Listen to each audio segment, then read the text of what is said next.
Paul in Santa Fe, New Mexico, listening on 1260 AM. Hey, Paul, thanks for calling. I see you're a first-time caller. I appreciate it. Thank you.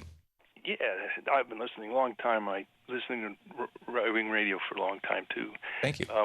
I just wanted to point out a couple of things. Some simple math for people who don't believe radio is important. If you were going to pay $1,000 for an hour of radio to sell global warming denial and all the other stuff, all the pro-Trump stuff, those 1,200 radio stations are worth, at 15 hours a day, are worth about $5 billion a year. And there are at republicanradio.org, there's a list of 88 universities around this country that are supporting, endorsing about $1 billion of that on 255 Limbaugh stations. Mm. Those are some of the loudest stations in the country, and there's students at those universities can stop this because those universities have no excuse for supporting global warming denial by renting their logos and brands and reputations to these radio stations any longer. The global warming denial, all of the Trump messaging and framing that people talk about the groundwork repetition is done there. And the left has made the biggest political mistake in history in ignoring that. There are things that people need to do. You guys are down 5% to 95%, and it's because your mom and pop and their and their Walmart. Yeah, I know. People don't. I know, and one of the little known stories of this election is that every month, roughly, Donald Trump was a major guest on Michael Savage's radio show.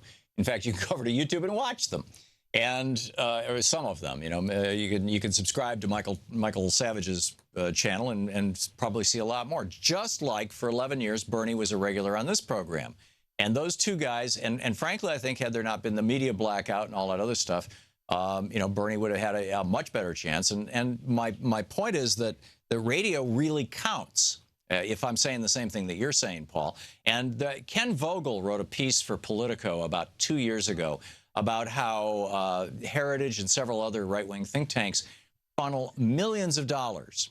My recollection was like $5 million a year to Rush Limbaugh, $2 or $3 million a year to Hannity, et cetera, to these right-wing hosts by way of, quote, endorsements. In other words, please just use our information on the air and cite our name, right? And we will give you $1 million. And we will call it advertising. But it's not really advertising. It's really just support. And I have a friend who's in right-wing radio who shall remain nameless, but, he and I have known each other for years. And, because he was a right-wing talk show, and in fact, we were on the other side of the world one time together, and he said, you really ought to think about becoming a right-wing talk show host.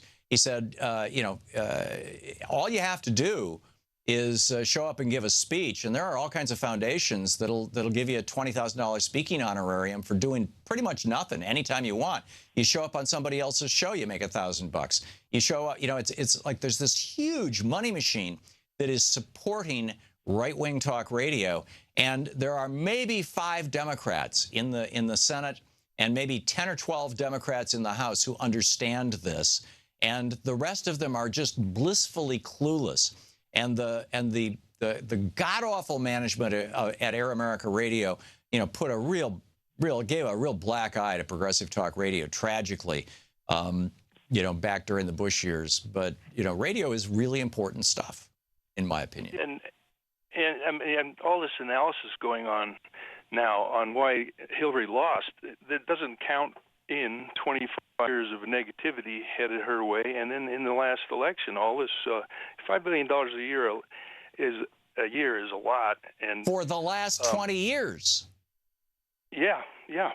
And you played Chuck Schumer yesterday. Yeah, now see, if I'd been a right-wing host when I played Chuck Schumer, if I'd said, here's Chuck Schumer at the Heritage Foundation speaking, I might have gotten a check, not necessarily from Heritage, but from somebody. There's nothing like that on the left. I don't get 1 penny from anybody. Yeah, there's not that I'm saying I should, but I'm saying that's how they run it on that side. it's not a market thing. It's you guys are down.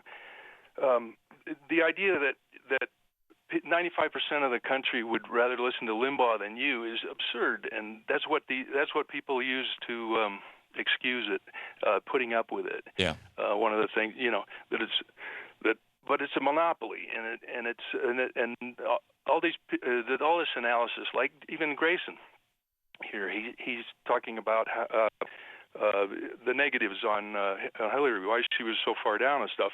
We're not getting her back. We weren't getting her back. That the collective Democrats and left can't say that they got her back because they just ignore talk radio. It's the only major medium that is not represented on the other side, except for few guys like you. Yeah, well, I would say that also applies to television. You've got one major progressive television network, which is Free Speech TV. They're on Dish and they're on Direct. They're on a couple hundred little cable, or not little, but cable systems around the country, the largest in Manhattan neighborhood network, and they stream. But they are not on most cable TV systems. You can't find them on most people can't just pull up Free Speech TV unless they got a Roku box or it's available on some of the streaming services. And of course, you can go to their website at freespeech.org. The second so-called liberal TV network was MSNBC. MSNBC is run by corporate suits who are by and large Republican conservatives, and their hosts literally can't talk about certain topics. It's just amazing. I mean, at RT, I was able to negotiate a contract that says I have 100% complete editorial control. I could not do that at MSNBC. It would not be allowed. So, it's like there's strange. It's just, you're right, Paul. You're right. And this is a topic, a whole nother topic for somebody should write a book about this. Now that I believe that the guy who wrote The Media Monopoly, Ben Bagdikian, has passed away. Somebody needs to pick up that torch. Paul, thanks for the information.